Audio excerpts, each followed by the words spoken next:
అందరికీ నమస్కారం. నేను స్వరూపపుట్లపల్లి. Welcome to I dream. మరికొద్ది రోజుల్లో టీజీపీఎస్సీ గ్రూప్ 2 ఎగ్జామ్ జరగబోతోంది. డిసెంబర్ 15th, 16th డేట్స్లో 4 పేపర్స్కి ఈ ఎగ్జామ్ ఉంటుంది. ఇప్పటికే గ్రూప్ 3 రిటర్న్ ఎగ్జామ్ అనేది చాలా టఫ్గా జరిగింది. దీంతో చాలామంది స్టూడెంట్స్ ఆందోళనలో ఉన్నారు.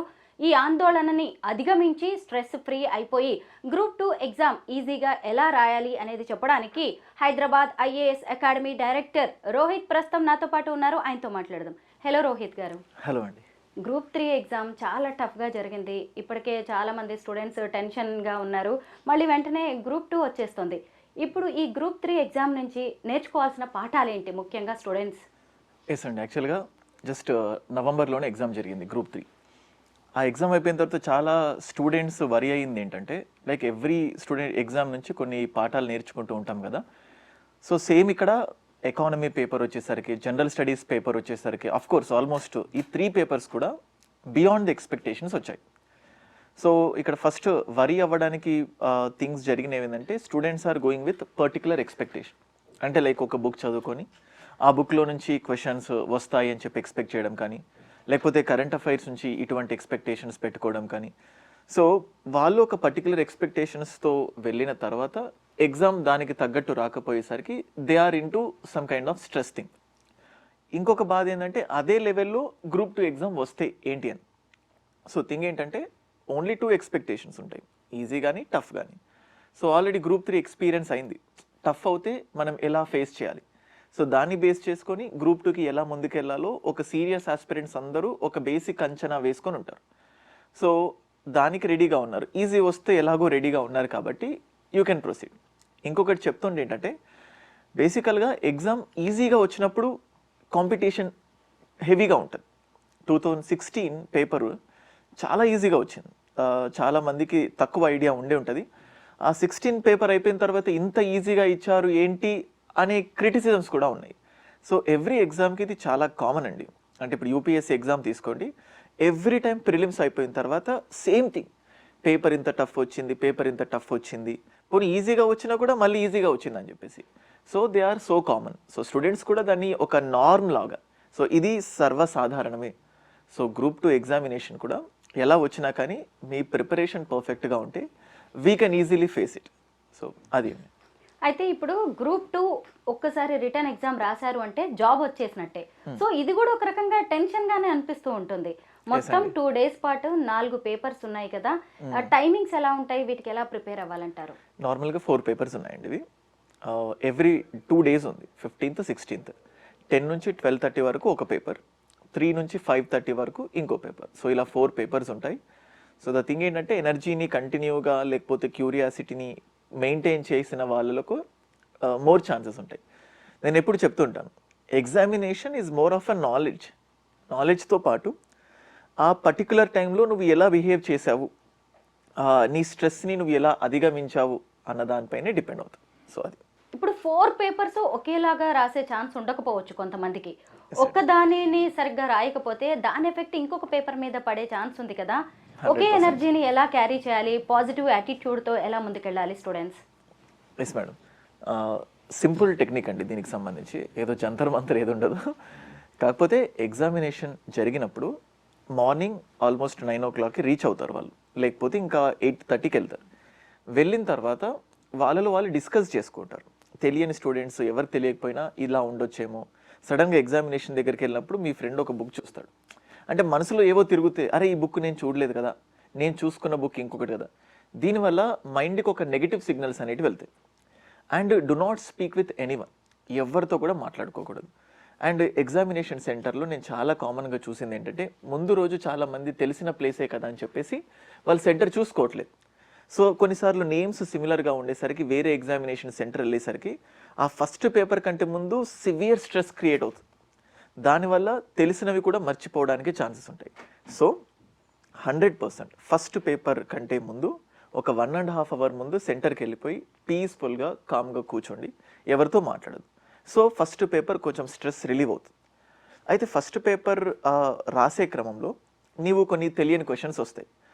అరే ఎగ్జామ్ టఫ్ వచ్చేసింది, ఇంక అయిపోయింది, I'm out of the box, out of the competition, నా ఒక్కడికే కష్టం అనిపిస్తోంది, నేను సరిగ్గా ప్రిపేర్ అవ్వలేదేమో, మిగతా వాళ్ళందరికీ ఈజీగా వచ్చిందేమో అని అక్కడే నువ్వు జడ్జ్ చేసుకోవడం స్టార్ట్ చేస్తావు. కానీ ఎగ్జామ్ బయటకు వచ్చిన తర్వాత ఇది అందరికీ టఫ్ అని నీకు తెలిసిపోద్ది. కానీ do not judge in that examination. All is well. Okay, అందరికీ ఇలాగే రాలేదు, నాకు కూడా ఇలాగే వచ్చింది. కొన్నిసార్లు తెలియని క్వశ్చన్స్ చూసినప్పుడు టెన్షన్ అవ్వకుండా తెలిసిన క్వశ్చన్స్ వచ్చేంత వరకు వెయిట్ చేయాలి. సో ఫస్ట్ పేపర్ మొత్తం ఇలా ఎనర్జీని కూల్గా మేనేజ్ చేసుకుంటూ వెళ్ళిపోవాలి, ఫస్ట్ ఆస్పెక్ట్. ఇప్పుడు పేపర్ అయిపోయిన తర్వాత 12:30 నుంచి మళ్ళీ 3 వరకు గ్యాప్ ఉంది. So first thing healthy food ఉండాలి. కొన్నిసార్లు స్టూడెంట్స్ ఏం చేస్తున్నారంటే నిద్ర వస్తుందేమో అని చెప్పి సరైన ఫుడ్ తినకుండా బిస్కెట్స్ తిని కూడా ఆ గ్యాప్ని ఫిల్ చేసిన సందర్భాలు. సో నీకు బిస్కెట్స్ తిన్నప్పుడు ఖచ్చితంగా నెక్స్ట్ ఎగ్జామ్కి ఆ ఎనర్జీ సరిపోదు. ఎనర్జీ ఉంటేనే మైండ్లో నుంచి థింకింగ్స్ వస్తాయి. సో మంచి ఫుడ్కి మీరు రెడీగా ఉండండి ఇంటి నుంచి ప్రిపేర్ అవ్వడం. సో ఫుడ్తో పాటు డిస్కషన్స్ ఉండకూడదు. పేపర్ 1 అయిపోయిన తర్వాత అరే ఆ క్వశ్చన్ ఇలా చేశాను, ఆ క్వశ్చన్ ఇలా చేసుంటే బాగుండేది, సో ఇలా చేసి ఉండాల్సింది కాదు, ఇలా లేనిపోయిన ఆలోచనలు అన్నీ పెట్టుకొని అవి పేపర్ 2 పైన పడతాయి. సో ఈ 2.5 అంటే ఈ గ్యాప్లో ఉన్న 2.5 అవర్స్ ఏదైతే ఉంటుందో ఆల్మోస్ట్ 12:30 to 3 వరకు ఉంది కదా, 3.5 అవర్స్ ఇన్ఫ్యాక్ట్ ఏం మాట్లాడకండి. నీకు ఆ పేపర్లో 0 వచ్చినా కానీ let it B, all is well. Second పేపర్లో మనం మన ప్రతాపం చూపించుకుందాం. ఇది నాకు చాలా పర్టికులర్గా తెలుసు మేడం. నా ఫ్రెండ్స్ సర్కిల్లోనే నాకు బేసికల్గా యూపీఎస్సీ సివిల్ సర్వీసెస్లో నాకు మంచి 5 ప్రిలిమ్స్ అయిపోయిన ఎక్స్పీరియన్స్, 5 మెయిన్స్ రాశాను కన్సిక్యూటివ్గా. సో అందుకే ఈ ఫీల్డ్లో I'm the best suitable person అని చెప్తూ ఉంటాను. అండ్ ఈ 5 ప్రిలిమ్స్ నేను పాస్ అయినప్పుడు 5 ప్రిలిమ్స్ అవ్వని వాళ్ళను చూశాను. దానికి తగ్గ రీజన్స్ అంటే మామూలుగా ఫ్రెండ్స్తో డిస్కస్ చేస్తారు కదా, అరే అనవసరంగా నేను పొద్దున నాకు తెలియని పర్సన్తో డిస్కస్ చేసి సీసాట్ పేపర్లో ఇబ్బంది పడ్డాను అని చెప్పిన సందర్భాలు ఉన్నాయి. అంటే ఆ డిస్కషన్ ప్రభావం సెకండ్ పేపర్ పైన పడుతుంది.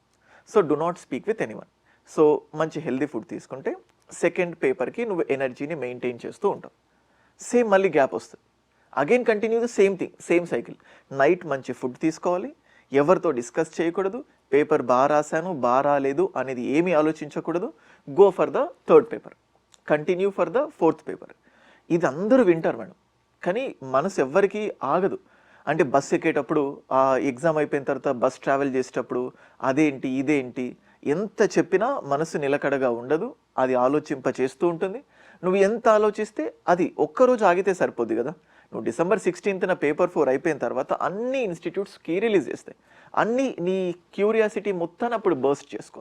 సో ఇలా 4 పేపర్స్ నువ్వు క్యారీ చేయగలిగితే 100% నీవు ఒక 20 మార్క్స్ మిగతా వాళ్ళతో పోల్చితే అదనంగా సంపాదించుకోగలుగుతావు.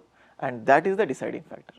మీరు ఫుడ్ గురించి చెప్పారు కదా, నిద్ర అనేది అలాగే గ్యాడ్జెట్స్ అనేవి కూడా ఇప్పుడు చాలా ఇంపార్టెంట్. కొంతమంది నిద్రపోకుండా అదే పనిగా చదువుతూ ఉంటారు ఇన్ని రోజులు ఎలా ఉన్నా కానీ. ఇప్పుడు ఈ 2-3 డేస్ అనేది చాలా కీలకం, ఇంపార్టెంట్ కాబట్టి ఎక్కువగా నిద్రపోకుండా చదవడం అనేది కూడా ఎఫెక్ట్ చూపిస్తుంది. అలాగే గ్యాడ్జెట్స్ అనేది కూడా ఇప్పుడు దాకా మీ గోల్ ఏంటి అవన్నిటిని డిసైడ్ చేసేది కూడా ఈ స్మార్ట్ ఫోన్స్, టీవీ ఇవన్నీ కదా. అసలే సినిమాలు ఇప్పుడు హడావిడి నడుస్తుంది. దీని గురించి ఏం చెప్తారు స్టూడెంట్స్కి మీరు? ఎస్ అండి, గ్యాడ్జెట్స్ మేడం జనరల్గా సీరియస్ ఆస్పిరెంట్స్ నార్మల్గానే గ్యాడ్జెట్స్ని కొంచెం దూరం పెడతారు. కొన్నిసార్లు తప్పదు, కానీ వాళ్ళందరికీ సీరియస్ ఇన్స్ట్రక్షన్ ఆ మొబైల్ ఫోన్స్ని పక్కన పెట్టాల్సిందే. నువ్వు ర్యాంక్ కొట్టాలంటే దీన్ని పక్కన పెట్టు, ఫస్ట్ ప్రీ కండిషన్. నేను పెట్టను అంటే కొట్టడం చాలా కష్టం, ర్యాంక్ కొట్టడం ఫస్ట్ థింగ్. అండ్ నిద్ర అయితే ఇది ఆబ్వియస్గా ఉంటుంది మేడం. నేను మీకు చెప్పినట్టు నాకు నా అనుభవంలో ఎప్పుడు నిద్ర వచ్చేది కాదు. అంటే పడుకునేటప్పుడు అంటే పేపర్ ఇలా వస్తుందేమో, అంటే రేపు సినిమా రిలీజ్ అయ్యే ముందు ఒక డైరెక్టర్కి ఎట్లాంటి ఆలోచనలు అయితే ఉంటాయో ఒక స్టూడెంట్కి ఖచ్చితంగా ఉండాల్సిందే. నిద్ర పోతుంది, కానీ వీలైనంత ముందు నుంచే పడుకోవడానికి ప్రయత్నించాలి. అంటే నువ్వు రెగ్యులర్ స్లీప్ 11 o'clock ఉంటే 8:30కి కొంచెం బాగా తినేసి 9 o'clock నుంచి పడుకోవడం స్టార్ట్ చేస్తే నీకు ఆలోచనలు వచ్చినా by 10-10:30 you will be sleeping. Healthy sleep ఉంటేనే హెల్దీ ఎగ్జామినేషన్ రాస్తారు. మీరు ఏ స్పోర్ట్స్ మ్యాన్ అయినా చూసుకోండి, ముందు రోజు చాలా మంచి స్లీప్ ఉండాలి. వాళ్ళ కోచ్ ఎన్ష్యూర్ చేస్తారు you should have a proper sleep అని. సో ఎగ్జామినేషన్కి కూడా మంచి స్లీప్ ఉంటేనే మంచి థాట్స్ అనేటివి వస్తాయి. సో దాట్స్ వై బలవంతంగానైనా నిద్రపోండి. నిద్ర రాకుండా ఉండడం కూడా సహజమే, మీరు అబ్నార్మల్గా ఫీల్ అవ్వకండి. ఇప్పుడు గ్రూప్ 2లో టోటల్ 4 పేపర్స్ ఉన్నాయి కదా, qualifying marks, cut off marks ఎలా ఉంటాయి? బేసికల్గా జనరల్ కేటగిరీ ఒక 40% మినిమం మార్క్స్ రావాలి. ఈ కట్ ఆఫ్ మార్క్స్ గురించి కూడా మార్కెట్లో చాలా అనాలిసిస్ చేస్తూ ఉంటారు.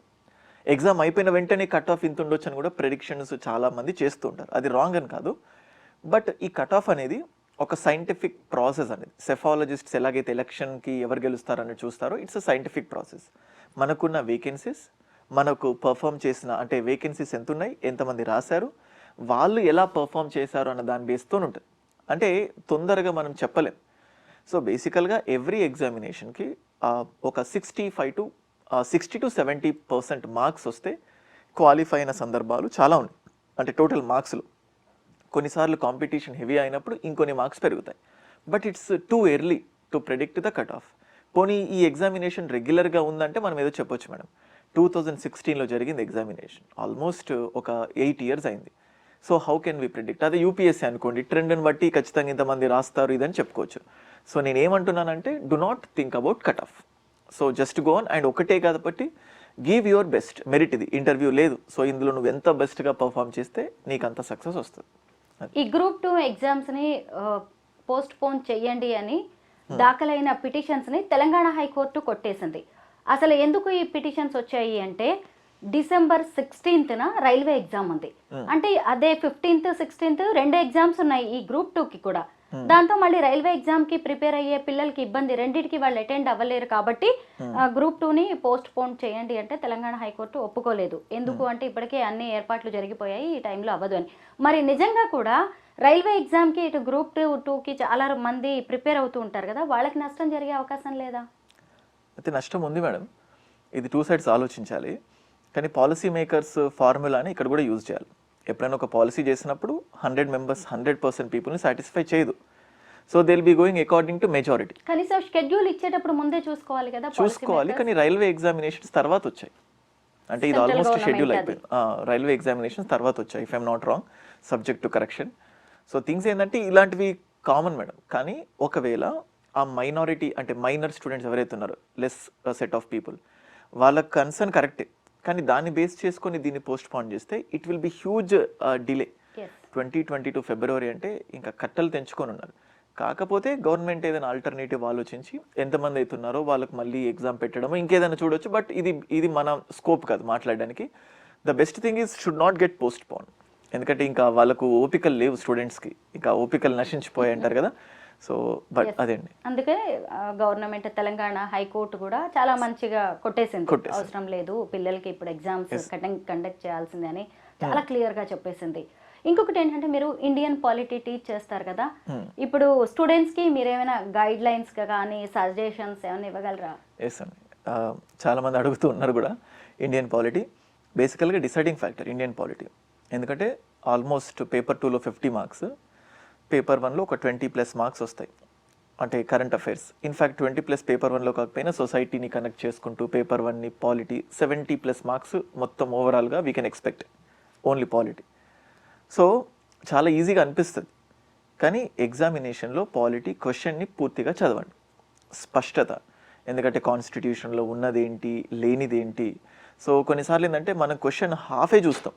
అంటే మనకు ఫెమిలియర్గా ఉన్న క్వశ్చన్ చూసేసరికి మనకు ఆవేశం పట్టదు, ఆపుకోలేదు. సో ఇది నాకు తెలుసు అన్నట్టు ఆప్షన్ క్వశ్చన్ని కూడా పూర్తిగా చదవకుండా 356 ఆర్టికల్, సో ఇది 360 ఆర్టికల్ పెట్టేస్తారు.